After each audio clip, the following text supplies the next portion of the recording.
What's up guys, welcome to Voicey here. This is your host Captain Zach, and today's subreddit is r/IDontWorkHereLady with a couple bonus stories from r/Today I Fudged Up. Don't forget to like, subscribe, and hit that bell to never miss an episode. This story's called, Don't Lie to Me, You Took Our Picture 3 hours ago. Get to it. I don't know what it is about me, but I'm pretty good at attracting the Karen types. Cast, names changed to protect the innocent. There's me, Karen, entitled parent. Lila, hero manager. Matt, Lila's co-manager. Oscar, my manager. As mentioned in a previous post, I work for a theme park. Last year, I had just finished my shift and decided to head to the store on property to get a doll I wanted for my collection. Hey, I collect dolls and I get a sweet discount, so might as well use it. While there's nothing forbidding us from shopping/eating at our parks when we're off the clock, we're encouraged to take off our name tags and hide our distinctive IDs so we don't get harassed. I take this a step further and actually have a spare shirt that I changed into. This time, I had a blue Eeyore shirt. Other than that, I'm still wearing my blue shorts, black shoes, and my hair in a falling out bun. So I'm at the shop, holding the doll I wanted and trying to decide if I can afford a second stuffed animal when I heard a very rude, "Finally, someone to help us." I ignore it, feeling sorry for the poor employee they're addressing.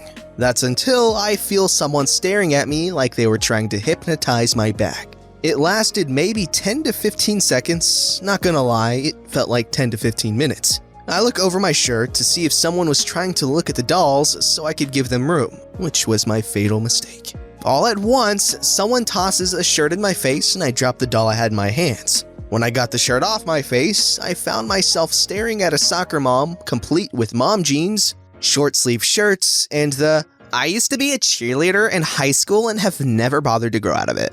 If entitlement was a cologne, she'd reek of it. "I need you to get me an extra large, and while you're at it, give me one of those princess dresses in my daughter's size," she said, more bellowed. Still wanting to be polite because I was at my workplace, I said, "I'm sorry ma'am, but I don't work here." I pointed to someone who was dressed in the uniform and wearing the distinct name tag who was busy rearranging some stuffed animals just 10 feet away. "But he may be able to help you."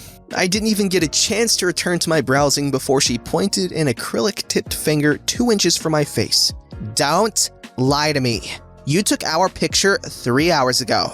Get to it." Now I'm realizing I'm treading on thin ice. Merchandise is a completely different department than photography, and therefore I couldn't just go back and get what she wanted without getting into trouble. However, unlike the incident at the grocery store, I couldn't sass back. Since she knew who I was, even though I couldn't remember her, she could get me into a lot of trouble since I'm technically representing the company. As much as I wanted to tell her to take her mom-jeaned booty out of my park and never come back, I love my job too much to risk it.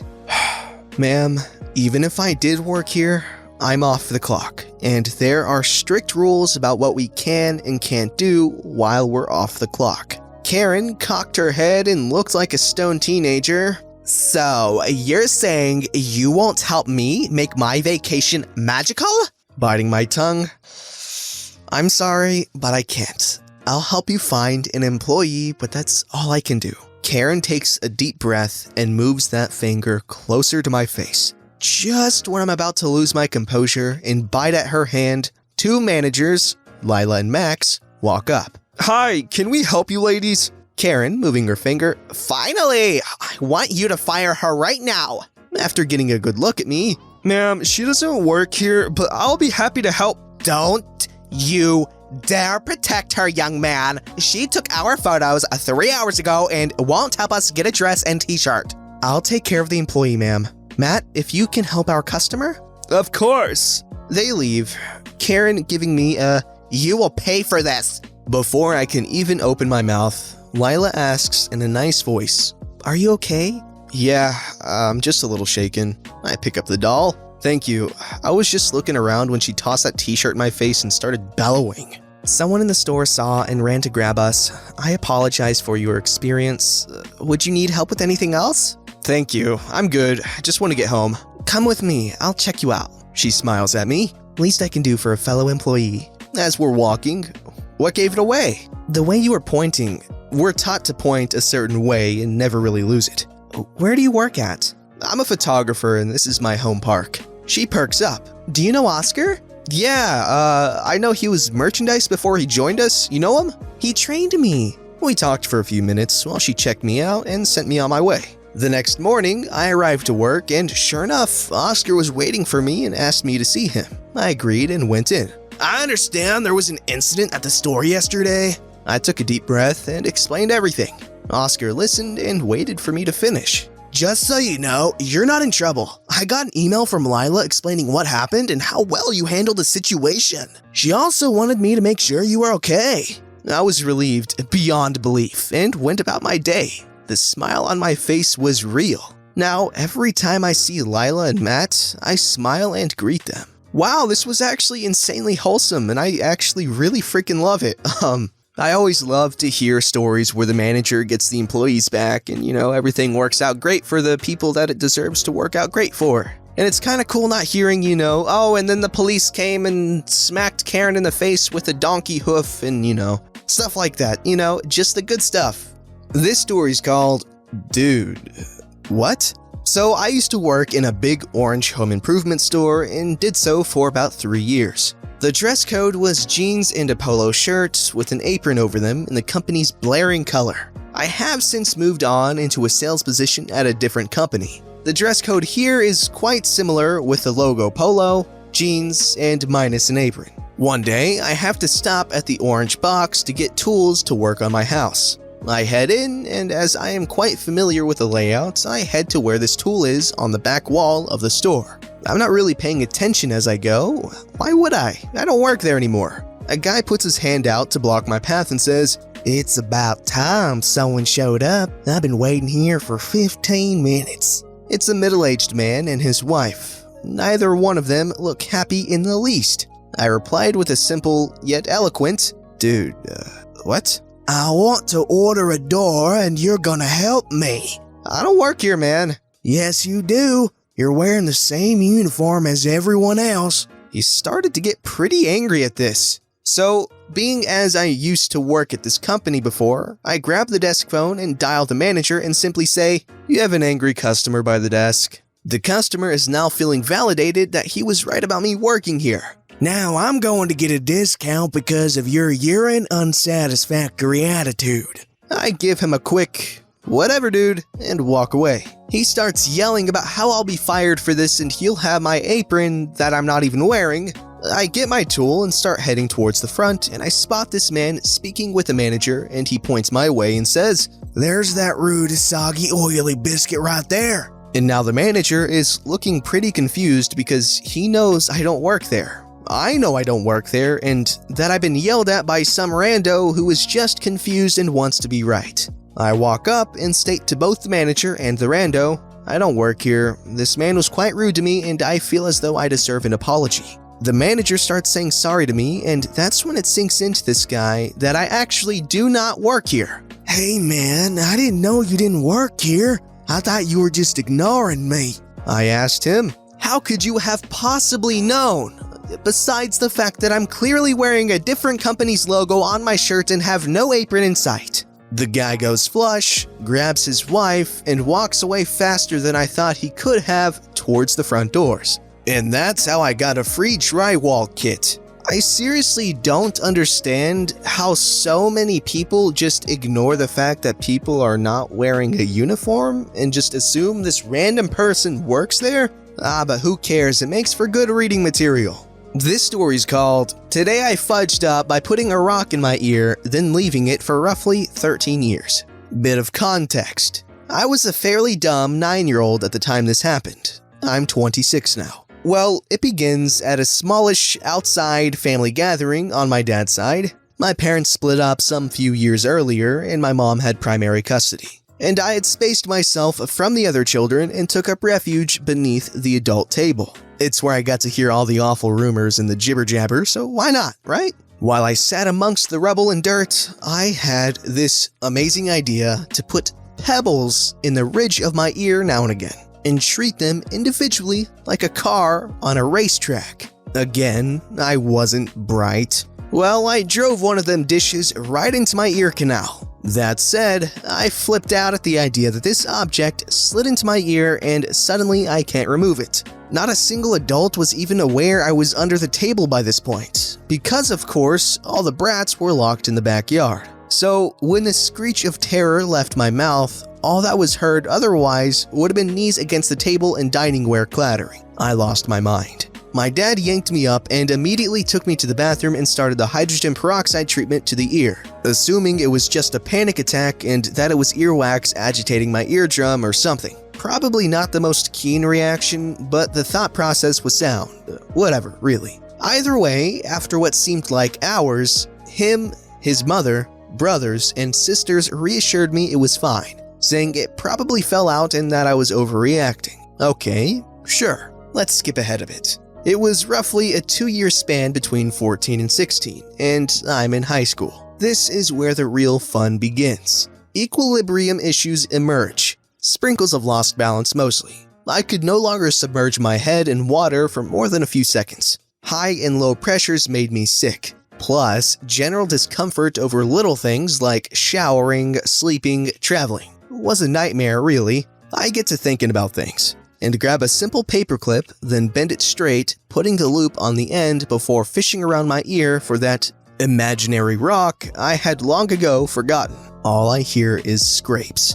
I'll admit, I immediately started to panic before running off to my mom, who rightfully rushed me to the hospital while demanding why she hadn't been told up until now. That's another topic entirely. Well, wouldn't you know though? The doctor said I was faking, examined my ear, and said I just had compacted wax and was likely trying to get out of school. Right. It was probably June at the time. My mom didn't really believe him, but I decided, balls to it, let's get some hydroperox. Because screw hospitals, really. Skip along the years a bit more. I'm 18 and I know for a fact there is something in my freaking head. I'm losing it. So I hit the hospital again. And this time, the doctor outright states, "There's definitely blockage. I'm not sure if it's a rock, but I can certainly try to help." So this professional pulled out this gnarly-looking pair of scissor hemostats and gets to just having his absolute way with my ear canal, trying to get a grip on this smooth object. It was audio torture, hands down. Rubbing steel to granite, but centimeters away from your eardrums, and this went on for at least 4 minutes. Until my ear began to bleed lightly. The end results? You'll need to see a specialist. The specific type eludes me, but basically, it was the same guy that removes peanuts from toddlers' nasal cavities. I'll admit right now, my choices here forward were dumb as all hell. The sight of my ear bleeding sent me off the deep end, and I began refusing all help entirely. Only trying to remove it myself from that point on, and truthfully, just torturing myself when I reflect back. Let's time jump one last time. I'm 22, a couple months away from 23. I have a wonderful girlfriend, things are great, but headaches have developed and are a reoccurring thing.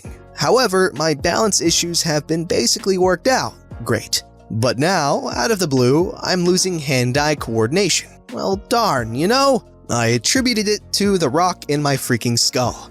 I lost it yet again, and went on a rampage this time, demanding my girlfriend give me all of her dental and dermal tools so that I could dig this chunk of earth out of myself. 3 different sized hooped steel sticks, a couple of mirrors, a flat-ended rod, and a hooked stick. But that last one was phased from the situation immediately. This was the beginning, in some sense, to my 20-minute conquest to become a pro surgeon, and I locked myself away to be alone, working and prodding these weird little hooped rods around in my ear, mostly loosening wax and grinding against the round sides of the admittedly small stone. Eventually, the rod's end slipped absurdly close to my eardrum and wrapped around the rock.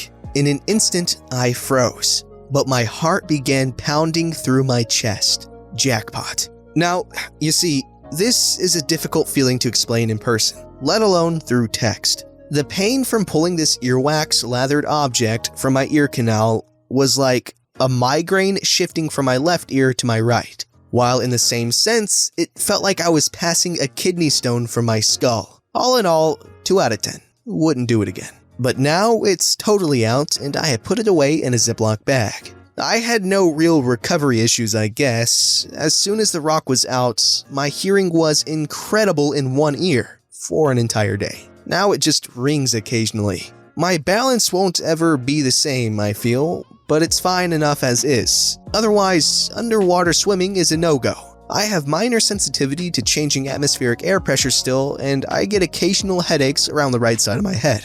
Not a bad trade-out. Okay, that's terrifying. First of all, okay, I know that rocks don't really end up in your ear naturally at all. You'd have to kind of force it in there like this kid did, but I feel like the ear should have some sort of like mechanism that just pushes the crap that's not supposed to be in there out. But yeah, let this be a lesson to us all. Don't use your ear ridges as a race car track for pebbles. This story's called, "Today I Fudged Up Messing with a Fire Ant Colony." I was on vacation with my girlfriend who wanted to spend the week driving across the country to Texas to visit her grandmother near San Antonio. I have lived in the Northeast United States my entire life and had never been to Texas. Day one was pretty interesting as the ranch we were staying at was recently treated for red scorpions. They had apparently infested the place and we found them dead all over. I didn't mess with any scorpions though. There were two horses, male and female, in a very large range-style pasture. The pasture was bordered by a tall slatwood fence. This will be important in a moment. I was bored on day two and decided to go exploring the large pasture area. I was warned about some rattlesnakes by some men roving around in the back of a pickup truck carrying large guns. They didn't warn me about the insects though. I was amazed at the size of these insects in Texas. Everything really is bigger there. At one point, I found a grasshopper nearly the size of a baseball. Suddenly, I was 5 years old again and had a thought. I saw some large anthills away back on my walk.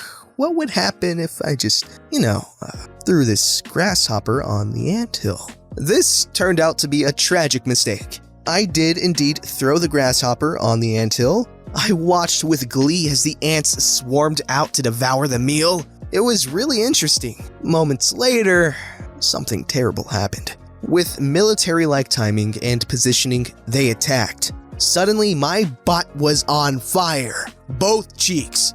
These little ants had crawled up my pant legs, not biting me along the way until they reached the good meat. They simultaneously were biting both butt cheeks. Needless to say, it hurt bad. I didn't register what was even happening at first, but tore my pants and unders off and started hauling through the pasture back towards the ranch, the way God brought me into the world, naked from the waist down. That is when the stud horse attacked. Must have felt threatened by my screaming because he had ignored me the whole time. I ran faster and I saw the fence and the house beyond. I was about to leap over the fence and saw my girl's grandma, all of 95 years, sitting on the back porch, and here I am vaulting this fence screaming like a banshee with my genitals flapping around like Old Glory. She was good-humored about it though, and as I approached her, her only words were, "Got your butt in them fire ants, didn't ya? I'll fetch the aloe." And she helped my girl actually remove the ants that were still latched onto my supple bottom. What is with everyone on this freaking subreddit messing with Texas fire ants? You don't do that. You don't learn from each other. It's not a good idea. They're aggressive, territorial, and just overall jerks, okay? You don't mess with them. Learn from each other. Quick little educational side note. Yes, fire ants do bite, but what actually hurts you and leaves those nasty little pustules is the stinging. Don't forget to like, subscribe, and hit that bell to never miss an episode.